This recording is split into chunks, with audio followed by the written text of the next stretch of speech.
These are so tasty. Good morning. We are up. It's just me in the morning right now. I have one day I wake up early, and today's the day. And I am up with the kiddo. We're watching Peppa and making pancakes. Let's do it. Who do we have here? You want to say hi? That's not how you say hi.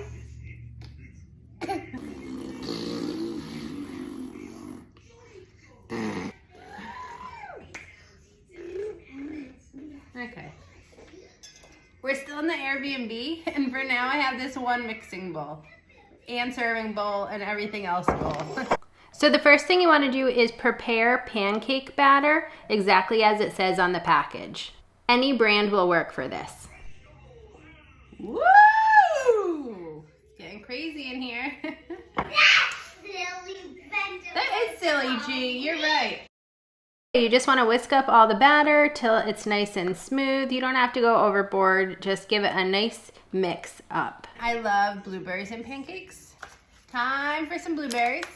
Right, so this step is optional, but I do love adding about half a cup of fresh blueberries into my pancake batter. I am going to go ahead and add some apple to this as well, but I like to get that in there first. So the next thing you do is you grab an apple. You can use a red apple or a green apple. I like to take off the skin. I know I'm doing it with a knife here, which you could also use a peeler. We just did not have a peeler at the Airbnb. I lived without a vegetable peeler for months, and I will never take them for granted again.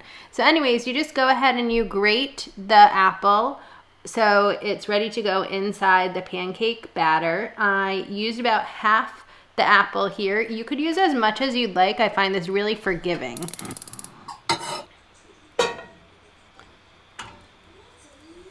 All right, so the next thing you do is once all of that is mixed together, you go ahead and make your pancakes. So I like to use 1 or 2 large pans at a time. Obviously, I was not in my normal kitchen, so I did not have all my supplies. So I got 2 pans going on different burners here, so everyone has hot pancakes at the same time. So for each pan, I like to add about half a tablespoon to a tablespoon of butter, and then add in the pancake batter, any size that you'd like.